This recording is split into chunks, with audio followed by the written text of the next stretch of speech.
Creative Critical Reflection Question 2. Question 2. How does our product engage with audiences and how will it be distributed as a real media text? Audiences. The target audience for our film Who is There is a young horror-aware audience, mainly aged between 16 and 25. They're more familiar with atmospheric and psychological horror than fast-paced, jump-scare-driven movies. Independent horror productions and movies that emphasize suspense, realism, and mystery are more likely to appeal to this audience. This audience prefers deliberate horror, which allows fear to develop gradually and encourages emotional engagement over narratives that provide context instantly. We decided to engage audiences through restricted narration. The reading in the bed opening scene supports this by beginning with calm realism before introducing disruption through an off-screen sound, encouraging audiences to actively anticipate danger rather than immediately witnessing it, where key information is deliberately withheld. During development, we realized that beginning with the reading in that opening scene allowed tension to emerge more naturally, as audiences first observe normal behavior before sensing disruption through sound. In our film, the threat is never fully revealed, and events unfold only from the protagonist's limited perspective.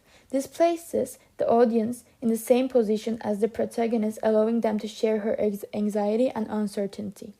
Instead of depending on explicit explanation, viewers have to focus and interpret signals like sound, shadows, and props, particularly during the quiet reading in the bed opening scene, where small auditory cues guide audience expectations. We ensure that audience remains interested and emotionally engaged through the use of enigma codes, particularly in scenes such as the knocking and the note pushed through the letterbox, which were influenced by The Conjuring. In addition, this encouraged them to keep watching in order to unravel the mystery. In our film, as the protagonist is encouraged to take the risk by confronting an unknown creature while carrying a knife, the film's conclusion generates the most powerful scene. This instance demonstrates her courage and resistance, as we covered in question 1. This also challenges typical stereotypes, as the female protagonist actively resists the threat rather than remaining passive. This scene builds strong tension and mystery, as it includes a subtle jump scare created through an unexpected reveal of the figure. It also uses enigma codes, raising questions such as whether the girl survives and what the unknown character represents. As a result, this moment is particularly effective at hooking the audience by combining mystery, horror, tension, and a sudden shock. We intended to present the horror as supernatural and ambiguous, as this type of horror creates greater tension and excitement for the audience. The mysterious figure that is unknown keeps the threat unsettling and unclear. This ambiguous feeling was reflected by reinforcing through the use of a jump scare at the end of the film. Jump scares are an important convention in horror because they create immediate, visceral reactions by combining sudden visual and audio elements, intensifying fear. By placing this jump scare at the end, we leave the audience disturbed and questioning the true nature of the threat. Sound design also plays a key role in engaging audiences. Diegetic sounds such as footsteps, knocking, and creaking floorboards are familiar and realistic, making the situation feel believable. This realism allows audiences to imagine themselves in a similar situation, increasing fear and tension. Non-diegetic sound is used subtly to build unease rather than dominate the scene. When the girl walks towards the note, fear is created through silence, as the scene is designed to build an intense sense of unease and make the audience feel deeply unsettled. In this moment, rather than relying on a jump scare, this scene unsettles the audience through atmosphere, reinforcing psychological tension and anticipation. In terms of audience positioning, the camera work places viewers close to protagonists through handheld tracking shots and POV shots. This motivates the audience to emotionally connect with her while experiencing circumstances from her point of view by creating intimacy and vulnerability. The preferred view proceeds audiences to identify the protagonist and understand the threat as psychological and based on familiar domestic setting. Even though different audiences may interpret the film differently, this relates to Startall's reception theory, which argues that rather than passively absorbing meaning, viewers actively analyze media text. The preferred and interpretation of our movie allows viewers to identify with the protagonist and perceive the threat as possibly supernatural as well as psychological.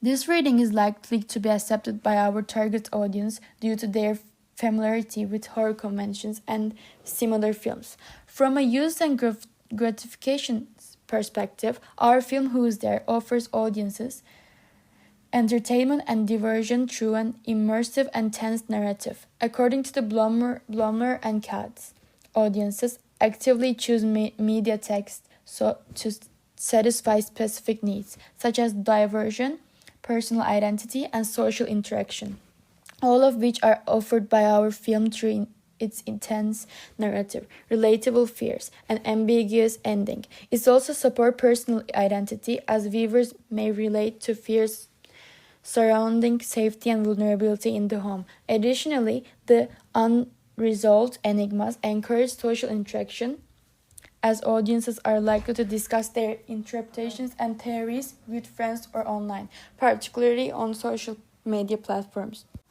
Industry and distribution. In terms of distribution, our film Who's There would follow a digital-first release strategy, which is typical of low-budget independent horror films. Digital platforms are also allow audiences to interact with the text through comments, theories, and sharing, which extends engagement beyond viewing and reflects contemporary participatory audience culture.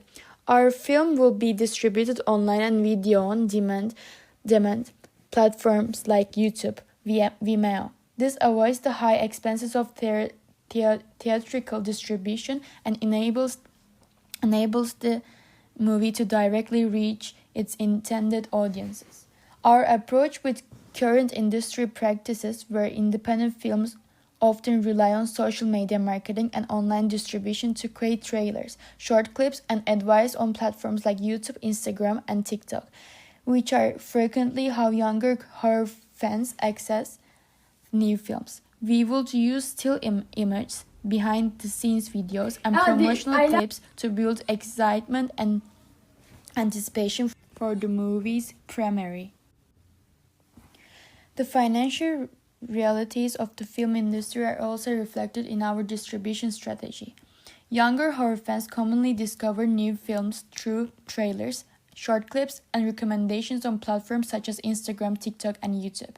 To promote the film, we will use teaser clips, still images, and behind-the-scenes content to generate interest and anticipation before release. The distribution strategy also reflects the economic realities of the film industry. This approach fits with the David Hasmonhold's theory that media industries try to reduce financial risk. Independent film outside established franchises frequently target niche audiences and utilize cost-effective digital distribution channels. For Who Is There, we applied this by choosing online and digital platforms for distribution, as this is more realistic for an independent horror opening with a limited budget. In contrast, major production companies mitigate financial risk by focusing on franchises and established brands, whereas independent films depend more on niche audiences and word-of-mouth promotion. In our film, we use recognizable horror conventions such as restricted narration, vulnerability, and enigma cost helps attract this niche audience and reduces financial risk. By targeting a specific horror audience and employing recognizable genre conventions, the film reduces financial risk while maintaining a clear and distinctive identity. Overall, our film Who Is There engages audiences through psychological tension, realism, restricted narration, and ambiguity, encouraging emotional involvement and active interpretation. It proposed distribution through digital platforms and social media, reflects contemporary industry practices, and enables the film to reach a specialized horror audience in a realistic and believable way.